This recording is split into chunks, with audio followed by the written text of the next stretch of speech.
শান্তি দিতে হয় তাহলে আল্লাহর কোরআনের কাছে আসতে হবে। জোরে বলুন, কার কাছে? আজকের বাংলাদেশে যতই চেষ্টা করুক হত্যা বন্ধ করতে পারছে না, ধর্ষণ বন্ধ করতে পারছে না। মাদক দ্রব্য আজকের বাংলাদেশে যে হারে ঢুকতেছে, মাদকাসক্ত হয়ে যাচ্ছে বাংলাদেশের যুবক যুবতীরা, বন্ধ করতে পারতেছে না। ইফটিজিং বন্ধ হচ্ছে না, দুর্নীতি বন্ধ হচ্ছে না, সুদ বন্ধ হচ্ছে না, ঘুষ বন্ধ হচ্ছে না। কারণ মানুষের আইন দিয়ে এগুলা বন্ধ করা সম্ভব নয়। আল্লাহু তাআলা في كلامه المجيد وفرقانه الحميد أعوذ بالله من الشيطان الرجيم بسم الله الرحمن الرحيم إن الله وملائكته يصلون على النبي يا أيها الذين آمنوا صلوا عليه وسلموا تسليما اللهم صل على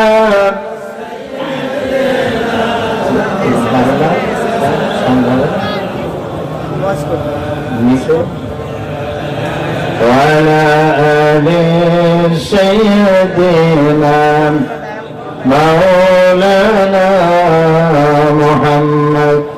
জোরে সোরে মহব্বতের সাথে প্রাণ খুলে জবান ছেড়ে দিয়ে সকলেই সমস্যার বলুন আল্লাহুম্মা সাল্লি আলা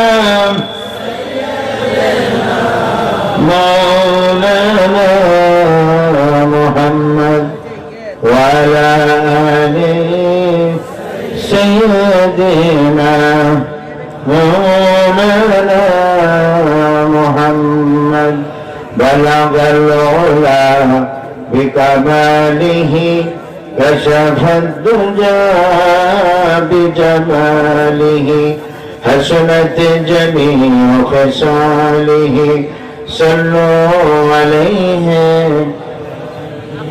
مولاي فوت बुलबुल का तरन्नुम भी न हो चंद बहर में कलियों का तबस्सुम भी न हो बलागल उलम बिकमालिही कशफ الدجى بجماله حسنت جميع خصاله صلوا عليه আরবের বুকে মক্কার পরে আমেনার যেথায় ঘর খোদার করুণা কৌশল হে زر سے برمبار بلغ العلا بكماله كشف الدجى بجماله حسنت جميع خصاله صلوا عليه اللهم آمين ربنا ظلمنا أنفسنا وإن لم تغفر لنا وترحمنا لنكونن من الخاسرين رب العالمين তরুণী বাড়ি মাদ্রাসা পড়াগামী মসজিদ মাঠ প্রাঙ্গণে অষ্টম বার্ষিকীর তাফসীরুল কোরআন মাহফিলে কয়েকবার দরুদ সালাম পড়ে আপনার দরবারে হাত তুলেছি মেহেরবানি করে দরুদ সালাম টুকুন সোনার মদিনায় নবী পাকের রওজা মুবারকে পৌঁছে দাও। তামাম পৃথিবীর মাটির নিচে যত মুমিন মুমিনাত শুয়ে আছেন আল্লাহ তাদের আরওয়াহ পরে হাদিয়াটুকুন পৌঁছায় দাও রব্বুল আলামিন। এই মাহফিলের আয়োজন যারা করেছেন আর শোনার জন্য যারা এসেছেন, কিয়ামতের দিন মুসিবতের সময় এই মাহফিল আমাদের সকলের জন্য নাজাতের জরিয়া বানাই দে আল্লাহ। करम तो अगर करे वो बात जुबा को जो दिल पर असर करे। रब्बना तक़ब्बल मिन्ना इन्नका अंतस समीउल अलीम व तुब अलैना इन्नका अंतत तव्वाबुर रहीम। सुब्हान रब्बिका रब्बिल इज्जति अम्मा यसिफून व सलामुन अलल मुरसलीन আলহামদুলিল্লাহি রাব্বিল আলামিন। তরুণীবাড়ি মাদ্রাসা পাড়া জামে মসজিদ এর উদ্যোগে অষ্টম বার্ষিকী এই বিশাল তাফসীরুল কোরআন মাহফিলের সম্মানিত সভাপতি জনাব মোহাম্মদ আব্দুল সত্তার সাহেব, দেশ ইমাম আব্দুল মসজিদ, আল্লাহ তাআলা তাকে হায়াতে তাইয়্যিবা দান করুন। আজকে মাহফিলের সম্মানিত সহসভাপতি জনাব মোহাম্মদ আবুল কাসেম সাহেব, আজকের মাহফিলের প্রধান অতিথি জনাব মোহাম্মদ ইব্রাহিম তালুকদার,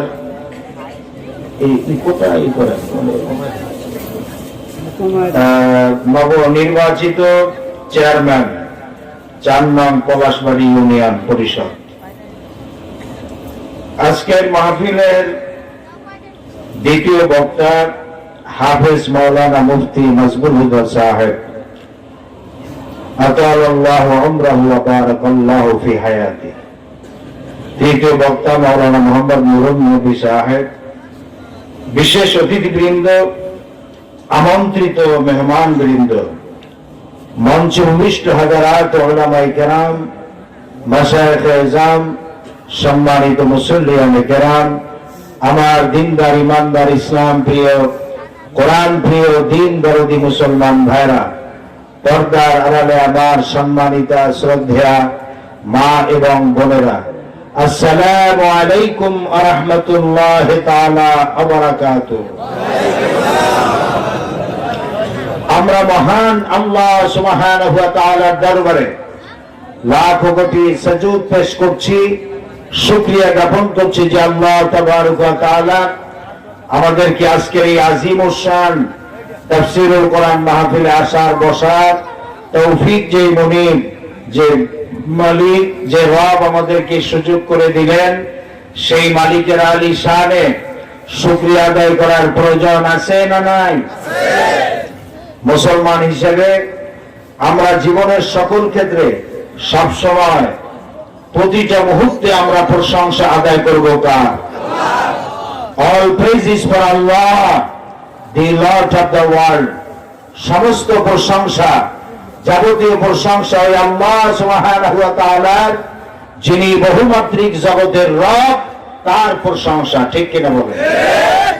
প্রশংসা আদায় করব সেই মহান মাবুদের, যিনি রাজাধিরাজ, যিনি সম্রাটের সম্রাট, যিনি আকাশ এবং জমিনের একচ্ছত্র মালিক, ওই আল্লাহ সুবহানাহু ওয়া তাআলার আলী শানে আমরা শুকরিয়া জ্ঞাপন করছি।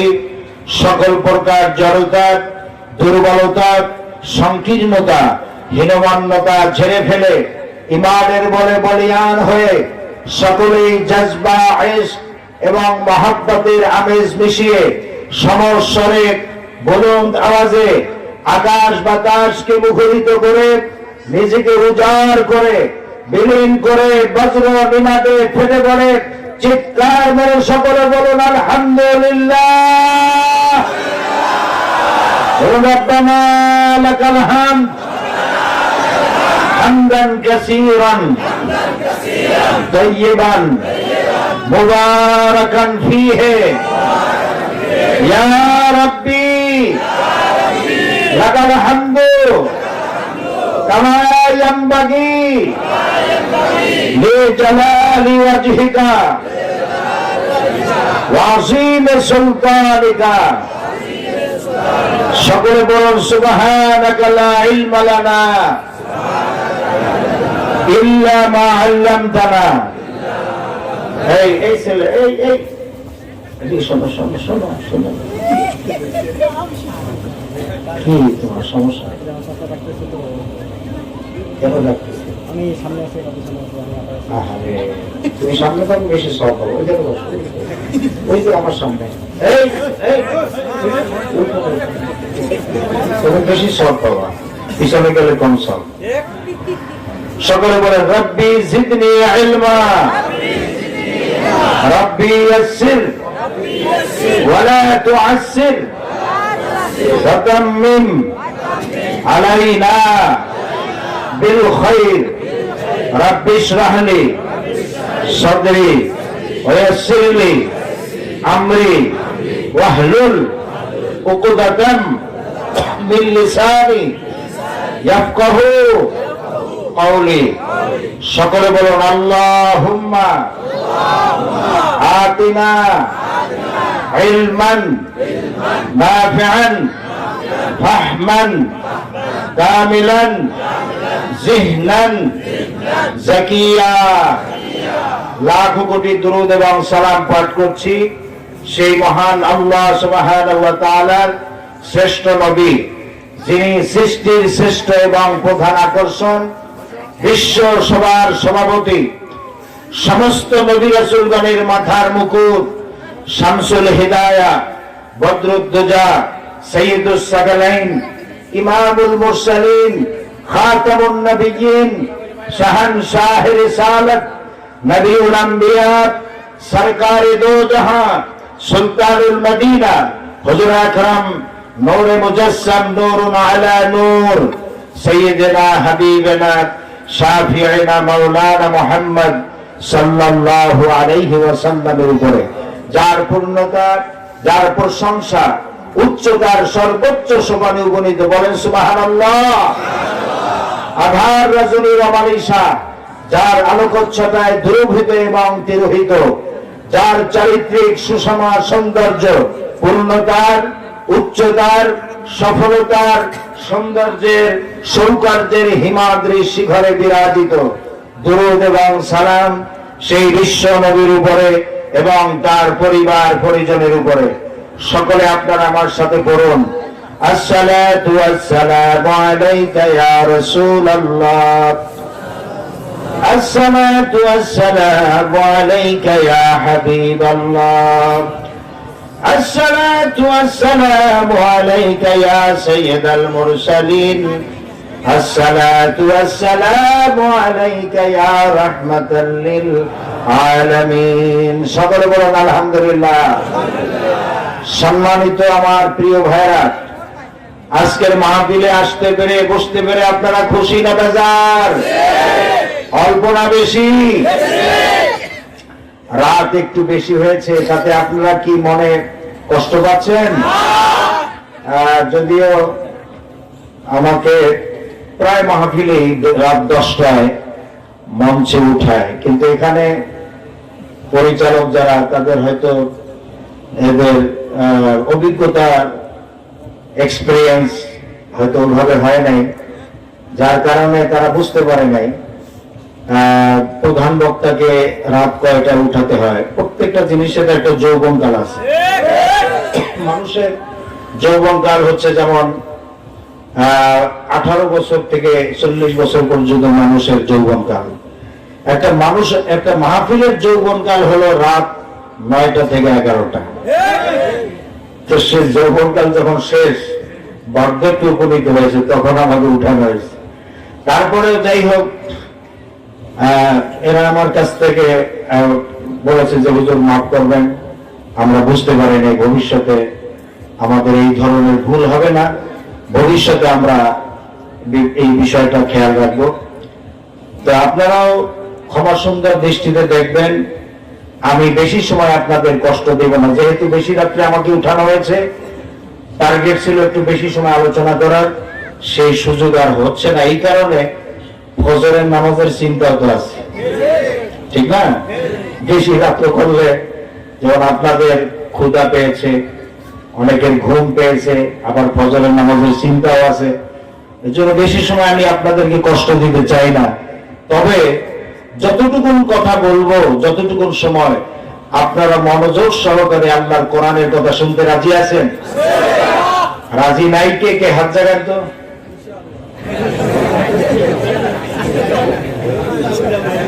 আপনি বুঝতে পারেন নাই? বুঝতে পারেন নাই, খেলার শুনে হাত জাগাইছে। আল্লাহর কোরআনের কথা আপনারা মানে আমার মোনাজাত শেষ মোনাজাত পর্যন্ত আপনারা এখানে অবস্থান গ্রহণ করে আল্লাহর কোরআনের হক কথাগুলি শুনতে রাজি আছেন? কারা কারা হাত জাগান? কোন যুবকরা না?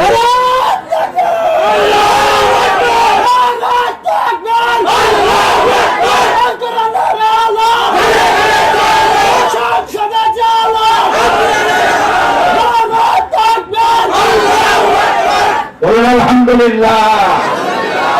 এরকম যারা স্লোগানের আওয়াজ তুলবে তাদের জন্য আমি আমার অন্তরে অন্তঃস্থল থেকে আমি দোয়া করে যাব, এবং কিয়ামতের দিন তাদের চেহারায় আল্লাহ তাআলা নূর দান করবেন, এবং যদি নসিব ভালো হয় বিনা হিসাবে আল্লাহ জান্নাত দান করে দেবেন।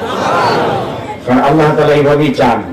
সূরা মুদ্দাসিরে বলেছেন যে ওয়া রাব্বাকা ফাকাব্বির, তোমরা তোমার রবের তাকবীর দাও মুজাহিদের মতো। ঠিক কিনা বলে? ওই বিড়াল মার্কা হলে চলবে না।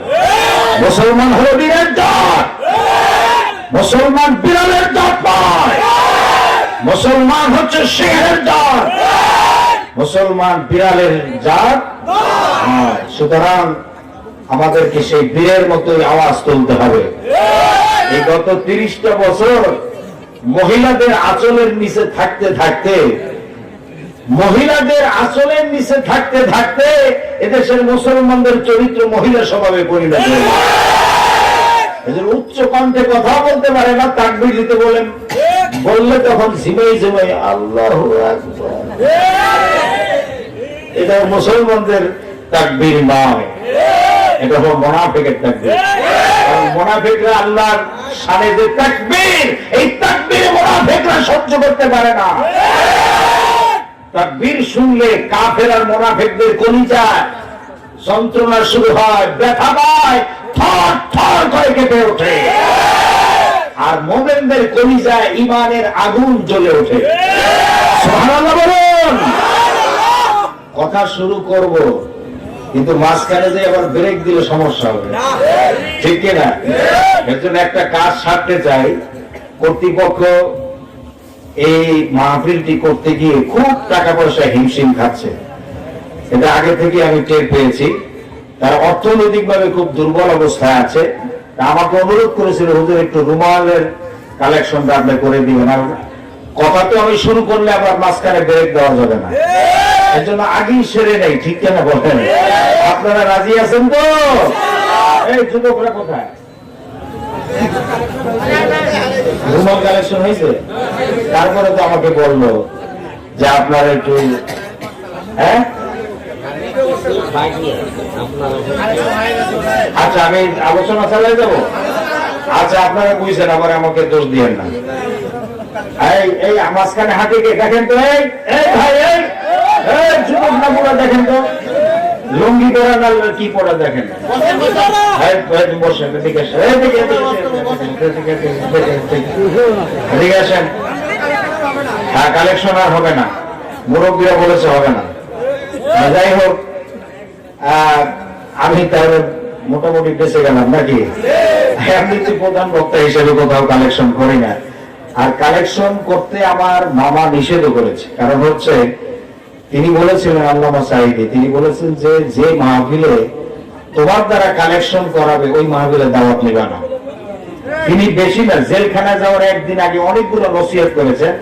এর ভিতরে একটা নসিহত এটা ছিল যে কোরআনের হক কথা বলতে গেলে সিংহের মতো গর্জন দিয়ে কথা বলতে হয়, পরক্ষণই আবার টাকা পয়সা চাইতে গেলে বিরাট সাজা লাগে। হক কথা বলে মানুষের দিলে আসর করবে না, হক কথা মানুষের দিলে কি করবে না? আসর করবে না। এই জন্য বলে যে এই সমস্ত আর প্রধান বক্তা হিসেবে যাবা, হক কথা বলে আসবা। তো এর জন্য এখানে আপনার স্থায়ী সদস্য বানাবেন। কি বানাবেন? এই রুমাল কালেকশনে 1 টাকা, 5 টাকা, 60 টাকা, এতগুলো জমা হলেও গুনে দেখা যায় 3500, ঠিক কিনা? আর যদি এক একজন 1000 টাকা করে দেয়, 313 জন সদস্য যদি থাকে বদরিন সাহাবীদের নামে, কতজন? 313 জন সদস্য যদি থাকে, তাহলে বছরে অন্তত একবার কালেকশন করলে 3,13,000 টাকা হয়ে যাবে, ঠিক না? এইরকম সদস্য বানাবেন, 313 জন সদস্য, যারা বছরে 1000 টাকা করে আল্লাহর কোরআনের খেদমতে দান করবেন। রাজি আছেন আপনারা? আপনারা সদস্য হবেন পাইকারি করে, কোরআনের মাহফিলের সদস্য হয়ে যাবেন, স্থায়ী সদস্য। আল্লাহ তাআলা জান্নাতের সদস্য হিসেবে কবুল করে নেবেন। সম্মানিত ভাই সাহেব, যেহেতু কালেকশন নাই সেহেতু কথা শুরু করে দেই। আমরা আজকে এই মাহফিলে অংশগ্রহণ করেছি এমন একটি ঐতিহাসিক ক্রান্তি লগ্নে, যখন দেশে রাজনীতির নামে চলছে দলননীতি, গণতন্ত্রের নামে চলছে নিপীড়ন, অর্থনীতির নামে চলছে শোষণ, শিক্ষাঙ্গনে চলছে সন্ত্রাস, বিচারের নামে চলছে প্রহসন, শাসনের নামে চলছে জঘন্যতম অত্যাচার, আর সাংবাদিকতার নামে চলছে মারাত্মক রকমের মিথ্যাচার। এই অসহনীয় দুরবস্থার মধ্যে আমরা দিন যাপন করছি। এই পৃথিবীর মানুষকে শান্তি দেওয়ার জন্য অনেকেই চেষ্টা করেছেন। দার্শনিক, কবি, সাহিত্যিক, বুদ্ধিজীবী, রাজনীতিবিদ অনেকেই এই পৃথিবীর মানুষকে শান্তি দিতে চেষ্টা করেছেন। পেরেছে? কথা বলেন না কেন? পেরেছে? এজন্য তারা বিভিন্ন সংগঠন তৈরি করেছে। সেন্ট্রো, সিয়াটো, আসিয়ান, ন্যাটো, সার্ক, জাতিসংঘের মতো বড় বড় সংস্থা তৈরি করেছে। কিন্তু আজকের সমস্ত সংগঠনগুলি ব্যর্থতার গ্লানি নিয়ে তারা থুবড়ে পড়েছে। পৃথিবীর মানুষকে শান্তি দিতে তারা পারে নাই। এই পৃথিবীর মানুষকে যদি শান্তি দিতে হয়, তাহলে আল্লাহর কোরআনের কাছে আসতে হবে। যদি বলেন কার কাছে?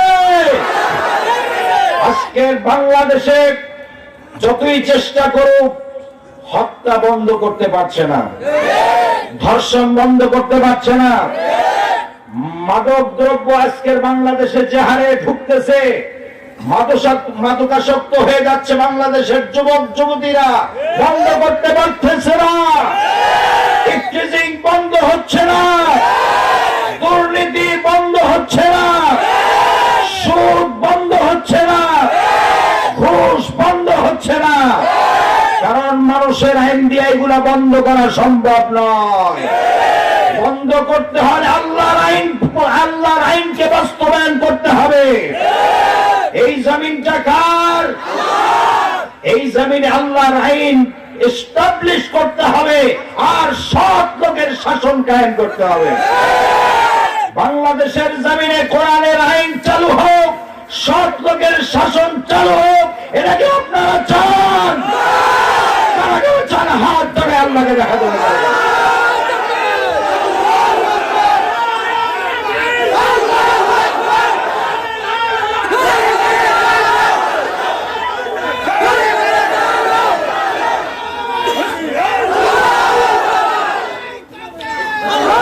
বলুন আলহামদুলিল্লাহ। আজকের কোরআনে কারীমের মাহফিলে আমরা সেই হক কথাইগুলো বলতে চাই। আসুন আমরা সকলে কোরআনে কারীম থেকে আলোচনা শুনবো। বলেন ইনশাআল্লাহ। এই কোরআনে কারীম কার? নাযিল করেছেন কে? এই কোরআনের ভিতরে কোনো ভুল আছে? কোনো রং আছে? কোনো স্পট আছে? কোরআন তো ভালো লাগে না। কোরআনের ভিতরে কোনো ভুল নাই, কোনো রং নাই, স্পট নাই, ভুল নাই, কিচ্ছু নাই। একটা অথেন্টিক কিতাব হচ্ছে কোরআন। কোরআনের সাথে তুলনা করার মতো দ্বিতীয় আরেকটা কিতাব পৃথিবীতে নাই। অথচ সেই কিতাবের ধারে কাছেও আমরা নাই।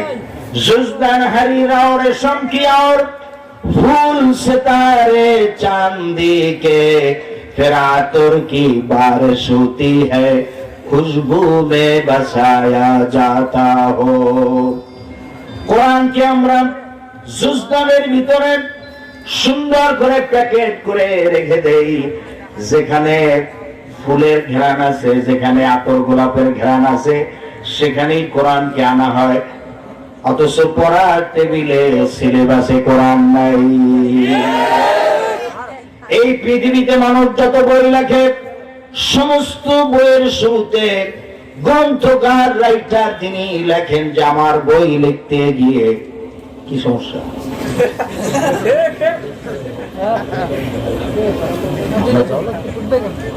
পারবো না, আচ্ছা চলে আসেন। এই পৃথিবীর যত বই মানুষে লেখে, সমস্ত বই লিখতে গিয়ে ভুল ভ্রান্তি হয়ে যেতে পারে। যদি কারো চোখে ধরা পড়ে, জানিয়ে দিলে পরবর্তী সংস্করণে তা পরিশুদ্ধ করতে বাধ্য থাকিবে। এরকম কথা বলে কিনা কন না? এরকম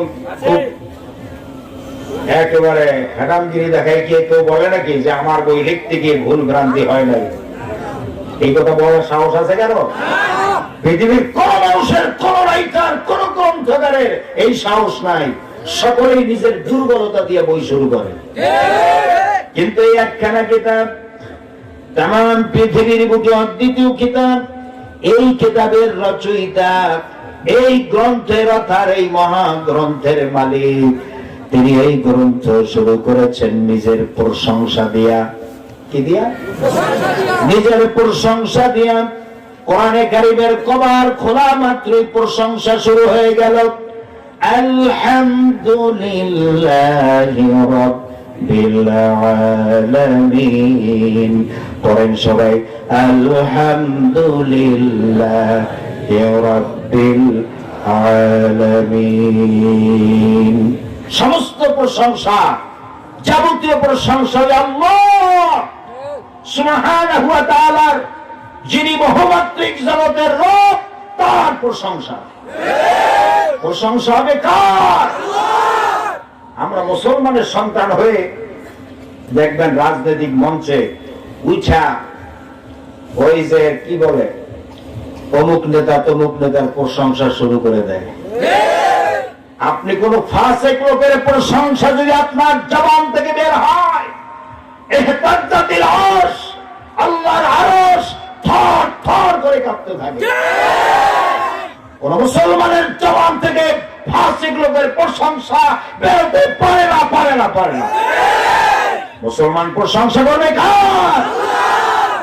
প্রশংসার পরে দেখতে পাবেন যালিকাল কিতাবু লা রাইবা ফীহি। ওই সেই কিতাব, যেই কিতাবের ভিতরে কোনো ভুল নাই, সন্দেহের কোনো অবকাশ নাই। বিরাট চ্যালেঞ্জ করেছেন কে? সেই কিতাবে ভুল নাই, সেই কিতাব আপনার সন্তানদেরকে আপনারা পড়ান না। সরকার মাদকাসক্ত বন্ধ করতে চায়, দুর্নীতি বন্ধ করতে চায়, ইফটিজিং বন্ধ করতে চায়, চুরি ডাকাতি বন্ধ করতে চায়। এর জন্য জনগণের মিলিয়ন বিলিয়ন টাকা খরচ করে পুলিশ বাহিনীকে বেতন দেওয়া হচ্ছে, আনসার বাহিনীকে বেতন দেয়, গ্রাম সরকারকে বেতন দেয়, র্যাব, বিজেপি, আর্মি, এদেরকে পোষতেছে সরকার শুধু মানুষকে পাহারা দিতে। কথা কেন না কেন? এই মানুষকে পাহারা দেওয়ার কোন প্রয়োজন হতো না, কোন প্রয়োজন হতো না যদি প্রত্যেকটা সন্তানকে ছোটবেলায় কোরআন শেখানো হতো। কোরআন শিখলে ওই মানুষ কোনদিন দুর্নীতিবাজ হয় না। আমরা যাও শিখি খালি আনাকুম জানাকুম, অর্থ কি কেউ কিছু জানে না। নামাজের ভিতরে আমরা পড়ি ইয়াকা না'বুদু ওয়া ইয়াকা নাস্তাঈন। Do worship and thine aid we seek. আয় আল্লাহ, আমরা কেবলমাত্র আপনারই গোলামি করি এবং আপনার কাছে আমরা সাহায্য। এই অর্থটা কয়জনে জানে? নামাজ তো মুসলমানরা কম বেশি সবাই পড়ে, ঠিক না? কিন্তু যদি জিজ্ঞেস করা হয় সূরা ফাতিহায় বলেন তো ইহদিনাস সিরাতাল মুস্তাকিম অর্থ কি? জানি না। সামি আল্লাহু লিমান হামিদ অর্থ কি? জানি না। রব্বানা লাকাল হামদ অর্থ কি? জানি না। আত-তাহিয়াতু লিল্লাহি ওয়াস সালাওয়াতু ওয়াত তাইয়্যিবাত অর্থ কি? জানি না। এইরকম না জানেন না তেলাওয়াত দিয়ে কি হবে? কিছুই হবে না। যার কারণে নামাজের মধ্যে ওয়াদা করি আল্লাহ আপনারই গোলামি আমরা করি, নামাজ থেকে বের হইয়া মুনাফিকি শুরু হয়ে যায়, তখন নেতা নেত্রীদের গোলামি শুরু হয়। আপনারা জবাব দেন, ঠিক না বেঠিক? নেতা নেত্রীদের গোলামি শুরু হয়ে যায়, আল্লাহর কথা তখন আর ভালো লাগে না। নেতা যা কয় নেত্রী যা কয় ওইটাই ঠিক, আল্লাহরে বুড়ি আঙ্গুল দেখায়। এরপরে নামাজে ওয়াদা করি ওয়াইয়াকা নাস্তাঈন, আয় আল্লাহ তাআলা আমরা কেবল মাত্র আপনার কাছে আমরা সাহায্য চাই। এটা নামাজে বলি কিনা? কিন্তু নামাজ থেকে বের হইয়াই কবরের কাছে গিয়া বলে ইয়া খাজা বাবা মেরে মতলব কো পুরা কর দে। খাজা বাবা মনের আশা পূর্ণ করে দেন। কত বড় শয়তান! একটু আগে নামাজে বলছে আল্লাহ আপনার কাছে সাহায্য চাই, আর নামাজ থেকে বেরোইয়াই কয় খাজা বাবা ছেলে নাই ছেলে দেন, খাজা বাবা মেয়ে নাই মেয়ে দেন, খাজা বাবা টাকা পয়সা নাই টাকা পয়সা দেন, খাজা বাবা চাকরি নাই চাকরি দেন। কত বড় শিরক! চাইতে হবে কার কাছে? তাও খাজা বাবার কাছে চাই কি? খাজা বাবার কাছে চাইয়েই আবার খাজা বাবার পুকুরে আছে বড় বড় গজাল মাছ, সেই গজাল মাছের মাথা যে হাত বুলাই একটা গজাল মাছ চাকরি লাগবে। কত বড় খবিস! চিন্তা করছেন? কচ্ছপ, ওই যে চট্টগ্রামে বিভিন্ন বাজারে আছে কচ্ছপ, এই কচ্ছপের খাবার দেয়, আবার কচ্ছপের মাথা ওই চারা পিঠে যে চারা আছে চারার উপরে চুমা খায়। আসল এদের উদ্দেশ্য হলো শিরক করা, আল্লাহর সাথে শিরক করা, ঠিক কিনা? করে বলে ইয়া খাজা কুস্তু আদা, পেট তো ভর যা। আসল হলো পেট ভরার কাম, ঠিক কিনা? খাজার মহব্বত দৌড়াটা চাইতে হবে কার কাছে? এর জন্য কোরআন শরীফ শিখতে হবে না, কোরআন শরীফ শিখতে হবে, বুঝে শুনে পড়তে হবে। প্রতিদিন কমপক্ষে একখানা আয়াত তরজমা তাফসীর না পড়ে ঘুমাবো না। মুসলমানের সন্তান যদি হয়ে থাকি আমাদের সিলেবাসে কোরআন থাকতে হবে। আজকে সরকার যতই চেষ্টা করো, এই যে দেখেন আজকে দেখলাম খবরে ওই যে স্কুলে মাদ্রাসার ছাত্রদেরকে ছাত্রছাত্রীদেরকে বই বিতরণ করা হচ্ছে। আপনি খুঁজে দেখেন কয়জন মুসলমান লেখকের লেখা আছে। এই সরকার আসার পর থেকে অধিকাংশ কবিতা প্রবন্ধ লিখা না হয় পার্শ্ববর্তী ভারতের কোন হিন্দু লেখকের লেখা, অথচ এদেশে 92% মুসলমান। মুসলমান লেখক কবিদের কি অভাব পড়েছে? কেন ভারত থেকে বই চালাতে হবে? ঠিক না বলেন?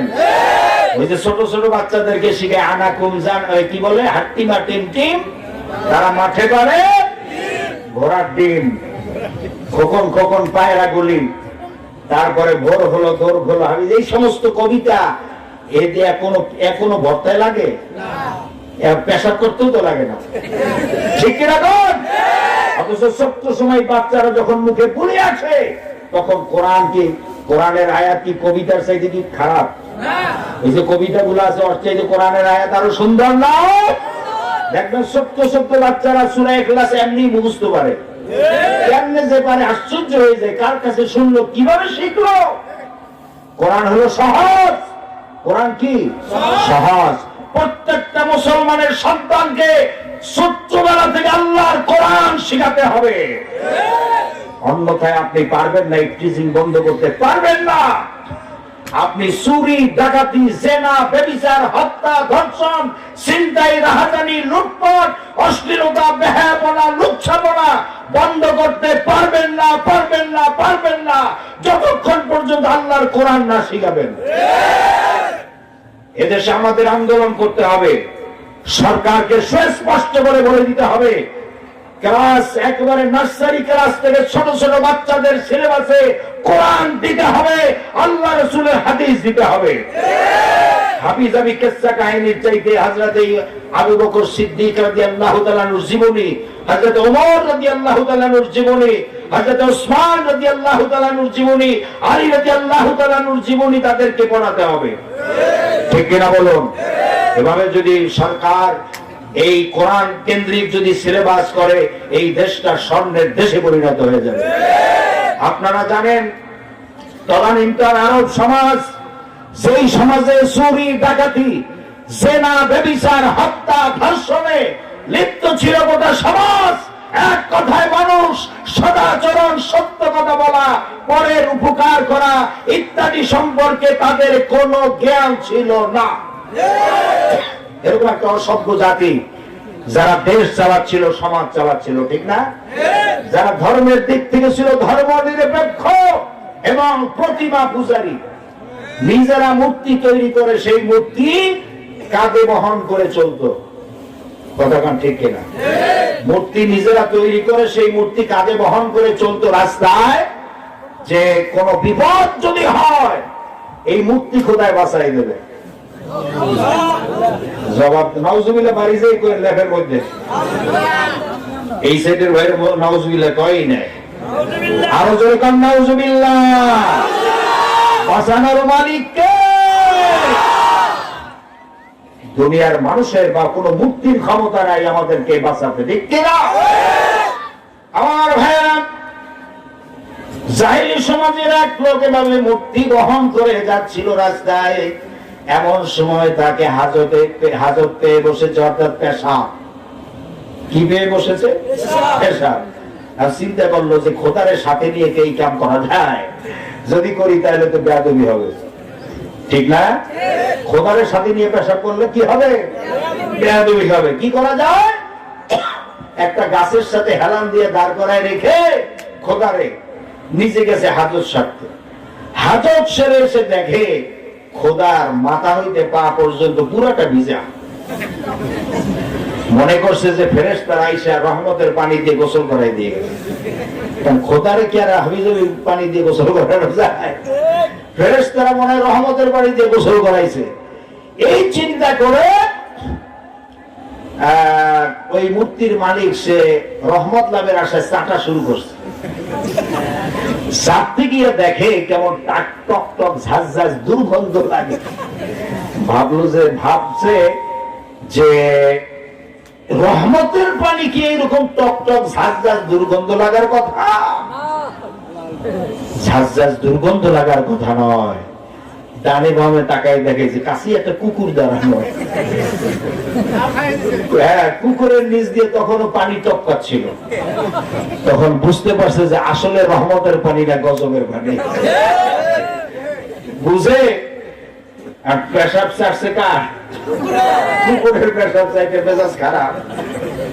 খোদার ঠ্যাং ধরে মারছে এক আসার, রাগের চলে আসার মেরে কয় তুই খোদা না হুদা? নিজের কুত্তার পেশাব দিয়ে বাঁচাতে পারিস না, তুই আমার বাঁচাবি কেমনে? ওই ভাঙ্গা মূর্তি নিয়ে বিশ্বনবী মুহাম্মদ রাসূলুল্লাহ সাল্লাল্লাহু আলাইহি ওয়াসাল্লামের কাছে হাজির। ইয়া রাসূলুল্লাহ, আমি আর এই হাবিজাবি খোদার ইবাদত করব না।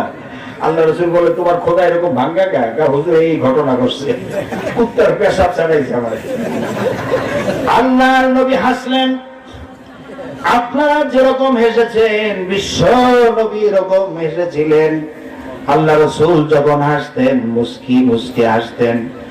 আল্লাহ নবীর দন্ত মোবারক বিকশিত হতো না, হুজুরের দাঁত দেখা যেত না, কিন্তু ওই দিন আল্লাহ নবী এমন ভাবে হেসেছিলেন হুজুরের পুরা দন্ত মোবারক বিকশিত হয়েছিল।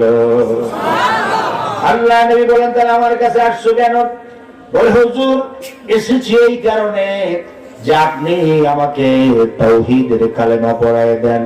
আল্লাহ নবী বললেন পড়ে নাও লা ইলাহা ইল্লাল্লাহু মুহাম্মাদুর রাসূলুল্লাহ সাল্লাল্লাহু আমার ভাইরা, তো সে মুসলমান হয়েছিল।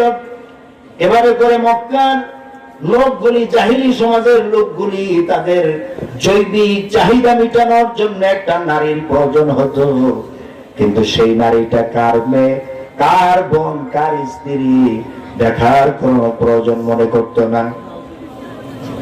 এই যে একটা অসভ্য জাতি, যারা ছিল চোর, যারা ছিল ডাকাত, যারা ছিল খুনি, যারা ছিল নারীর সতীত্ব হরণকারী, সেই জাতিটি কোরআনে কারিমের সংস্পর্শে এসে যারা ছিল চোর, তারা হয়ে গেলেন মানুষের সম্পদের আমানতদার। যারা ছিল নারীর সতীত্বের জম, এই কোরআনের সংস্পর্শে এসে তারা হয়ে গেলেন নারীর সতীত্বের পাহারাদার। সুবহানাল্লাহ। কোরআন হলো পরশ পাথর। জোরে কোন কোরআন কি? এই পরশ পাথরের খাসিয়াত হচ্ছে, পরশ পাথরের খাসিয়াত হলো পরশ পাথরের সাথে লোহার টাচ লাগলে লোহা কি হয়ে যায়? জোরে কোন কি হয়? স্বর্ণ হয়ে যায়। কোরআন হলো পরশ পাথর। এই পরশ পাথরের টাচ লেগে গেল লোহা নামক ওমরের গায়ে। কার গায়ে? লোহা নামক ওমরের গায়ে। হযরতে ওমর জাহেল ছিলেন, মূর্খ ছিলেন, লৌহ খণ্ডের মতো, পাথরের টুকরার মতো, নির্জীব এক পদার্থের মতো ছিলেন হযরতে ওমর। সেই ওমরের গায়ে যখন কোরআনে কারিমের টাচ লেগে গেল, তখন হযরতে ওমর এত দামি মানুষ হয়ে গেলেন। আল্লাহর নবী বললেন, লা নবিয়্যা বাদি ওয়ালা রাসূলা, আমার পরে এই পৃথিবীতে আর কোন নবীও আসবে না, কোন রাসূল আসবে না। যদি আল্লাহ রাব্বুল আলামিন পৃথিবীতে কোন নবী রাসূল আমার পরে পাঠাতেন, লাকানা ওমর, ওমরকে আল্লাহ তাআলা নবী বানায় দিতে। সেই কোরআনে কারীম আমাদের মাঝে আছে না নাই? আছে। ও মিয়া জোরে বলেন, আছে না নাই? আছে কোথায়? প্রত্যেকের বাড়ির তাকের উপরে। কথা কি আমি ঠিক বললাম না ঠিক বললাম? কোথায় আছে? তাকের উপরে। পড়ার টেবিলে খুঁজে পাওয়া যায় না কোরআন। কোরআনে কারীম তাকের উপরে বসে আফসোস করে বলে, ये ताक में सजाया जाता हो, ये आंखों से लगाया जाता हो, ये ताबीज बनाया जाता हो, ये दूध के पिलाया जाता हो। কোরআনে কারীম আফসোস করে বলে, এই ভাই, এই যুবক ছেলে নাকি, এই ছেলে এদিকে ফেরে না কেন? কি আরে এক নম্বর এই অল্প বয়সে ডায়াবেটিক, হাই হাই হাই, একটা সর্বনাশ করবে দেশটা। আমার ভাই অল্প বয়সে এদেশে হবে না কি হবে? যেই মানে ভেজাল খাবার, প্রত্যেকটা জায়গায় ভেজাল, ঠিক কিনা? খাবারে ভেজাল, ঔষধে ভেজাল, মানে যা আমরা খাই পান করি সব ভেজাল আর ভেজাল। আল্লাহ যে বাঁচায় রাখছে এইটাই বেশি, ঠিক না? ঠিক। আমার কলিজার টুকরা ভাইরা, বলতেছিলাম কোরআনে কারীম আফসোস করে বলে, আমাকে তাকের উপরে সাজায় রাখো কেন? তাকের উপরে সাজায় রাখার জন্য আমি কোরআন নাজিল। কোরআনে কারীম আফসোস করে বলে, আমাকে তোমরা চোখে লাগাও, মুখে লাগাও আর সুমা খাও, এই জন্য কোরআন নাজিল হয় নাই। কোরআন আফসোস করে বলে, আমাকে দিয়া তোমরা তাবিজের ব্যবসা করো, তাবিজ লেখো, তাবিজের ব্যবসার জন্য কোরআন নাজিল হয় নাই। কোরআনে কারীম আফসোস করে বলে, আমাকে লিখে লিখে গ্লাসের মধ্যে তোমরা ভিজিয়ে রাখো, সকালবেলা উঠে ওই কোরআন ভিজানো পানি ডক ডক করে গিলে গিলে খাও, এই জন্য কোরআন নাজিল হয় নাই। কোরআন তাহলে কেন নাজিল হলো? জবাব আছে না নাই? কোরআনে কারীম নিজেই জবাব দিচ্ছে, লিতুখরিজান নাসা মিনাজ যুলুমাতি ইলান নূর। কোরআনে কারীম বলছে, এই পৃথিবীর মানুষগুলি সব মূর্খ। জোরে বলেন কি? মূর্খ, জাহেল, ইলিটারেট। এই অজ্ঞ, মূর্খ, জাহেল মানুষদেরকে জাহালাত থেকে, অন্ধকার থেকে টেনে বের করে আলোর সন্ধান দেওয়ার জন্য আমি কোরআন নাজিল হয়েছি। জোরে বলেন সুবহানাল্লাহ। আমরা যে অজ্ঞ এটা স্বীকার করেন? স্বীকার করেন না করে যাবেন কই? ঠিক আছে, আমরা কি খবর রাখি? কি খবর আমরা রাখি? এই যে মহাশূন্যে কি আছে এখন পর্যন্ত কতটুকু খবর রাখতে পেরেছি? আমরা যে সৌরজগতে আছি এই সৌরজগতের খবরটাই তো আমাদের কাছে নাই। ঠিক না? ঠিক। যদি আমি জিজ্ঞেস করি এখানে যে পৃথিবীটা মহাশূন্যে দৌড়াচ্ছে পার ঘন্টায় কত কিলোমিটার বেগে, কয়েকজনের জবাব দিতে পারবে জানি না। 43,200 মাইল বেগে পার ঘন্টায় দৌড়াচ্ছে পৃথিবী। এই কত কত ইনফরমেশন আছে কোরআনে যেগুলো আমাদের কাছে খবর নাই। একসময় বিজ্ঞানীরা বলতো সূর্য ঘোরে পৃথিবী স্থির, আবার বলতো আরেক বিজ্ঞানীরা বলেছে যে না পৃথিবী ঘোরে সূর্য স্থির। কিন্তু কোরআন বলছে যে না তোমাদের থিওরি সব ভুল, সূর্য ঘোরে, পৃথিবীও ঘোরে, ইউরেনাস, নেপচুন, প্লুটো, ভালকান, বুধ, শুক্র যা আছে সব তার নিজস্ব কক্ষপথে পরিভ্রমণ করছে।